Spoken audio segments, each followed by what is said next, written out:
C'est Geoffroy. Apparemment, tu nous as ramené des accessoires aujourd'hui. Alors aujourd'hui, je vous propose de travailler le service. Donc le service, on peut le faire de façon individuelle, on n'a pas beaucoup de partenaires, mais je vous ai préparé quelques petits accessoires simples qui vous permettent de travailler le service. Okay. Donc le premier, fabrication artisanale. Vous prenez un sac plastique, une grande surface, vous mettez une ou deux balles dedans. Et cet exercice, en le prenant par le bout, va permettre de travailler le rythme du service. Le rythme. Alors, je vous montre, si je me sers devant. Si je ne vais pas dans le bon rythme, la raquette, sans se volonté, quand j'arriverai au sommet, la balle va tomber. Donc, il faut que j'aille dans un rythme qui me permet de toujours avoir une tension de la balle dans mon mouvement.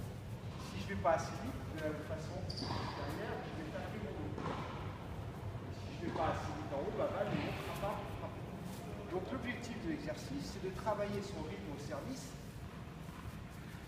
trouver un rythme qui permet à la balle de circuler de façon optimale avec une légère tension, qui sera la tension de la raquette pendant le service.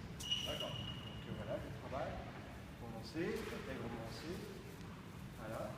Et quand j'ai ce rythme-là, je peux prendre la raquette, et à ce moment-là, je lance des balles et j'essaie de conserver ce rythme pour regarder s'il a fait.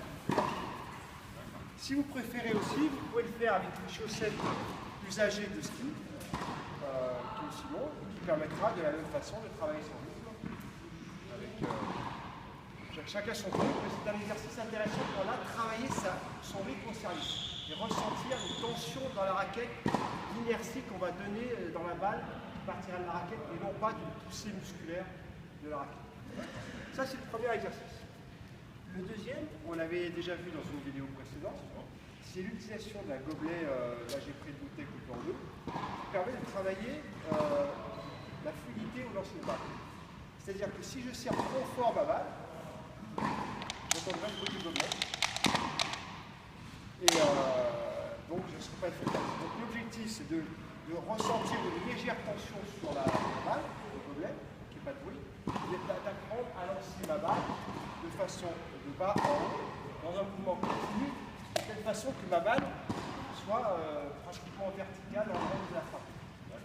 Donc c'est un exercice intéressant où on travaille son lancer de balle. Ça c'est le deuxième exercice. Troisième exercice, qui est une variante du rythme, c'est l'utilisation de deux balles. Je lance une balle et mon objectif ça va être de frapper la balle avec l'autre balle. Et si je la frappe, je suis dans un rythme parfait. Si ma balle passe au-dessus, c'est que je déclenche trop tôt. Si elle passe, passe en dessous, c'est que la balle, je déclenche trop tôt ma frappe. Si je passe au-dessus, c'est que je ne suis pas dans le rythme. L'objectif, ce n'est pas l'exercice facile, c'est de trouver le rythme qui permet de taper la balle. Voilà, pas mal. Donc, voilà, donc le rythme était bien. Donc, je vous conseille de se mettre dans cet exercice assez ludique, aussi pour les enfants, et qui permet aussi, là, dans le rythme, de trouver le bon déclenchement de la frappe. Un autre exercice, avec une balle en mousse, c'est pour travailler là, sa position statique au service. Parce que souvent, on peut voir des gens qui lancent une balle et qui après avancent pour taper. Donc, c'est de marcher sur une balle en mousse, par exemple, et quand on pratique son service, de ressentir la pression de la balle sous les pieds, qui permet à la fois de garder un équilibre. Si je ne suis pas en équilibre, je vais tomber sur la balle en mousse. Mais et aussi de travailler son extension vers le haut, puisqu'on a une petite poussée grâce à la balle, une petite poussée différentielle entre les deux pieds. Et ça permet de travailler le lancer de la raquette, non pas vers l'avant, mais vers le haut. Donc ça, c'est un exercice qui est pas mal aussi. Donc j'en fais, donc vous travaillez là-dessus, voilà, et vous montez, vous tapez, et l'objectif c'est de garder le pied sur la balle pendant toute la frappe. Et enfin, un dernier exercice, instrument, qui est pas mal. Alors celui-là, c'est un instrument qui vient du golf.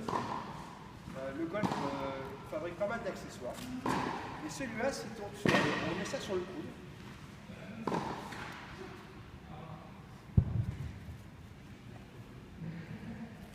Voilà. Voilà.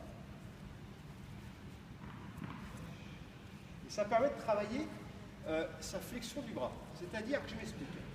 Quand on est au service, au début on part avec un bras qui est droit.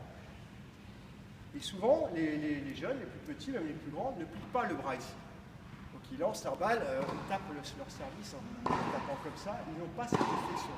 Et là, je ne sais pas si on m'entend bien, je m'approche. Chaque fois que j'aurai une extension du bras ou une flexion, on entendra un petit pic. C'est une façon ludique pour un gamin, même pour un an, de travailler pour comprendre si là il y a une flexion du bras, et après, quand je frappe, une extension, on entend de nouveau le clic.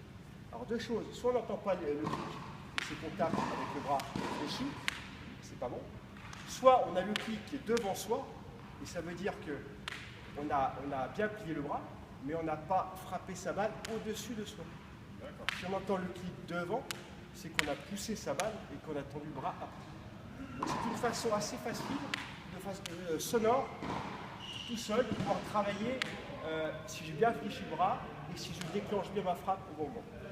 Donc ça, c'est un accessoire qu'on peut trouver dans les sites de vente d'ustensiles de golf. Voilà pour ces exercices qui, j'espère, intéresseront les plus jeunes et les plus grands. Merci pour toutes ces astuces. On a du boulot maintenant.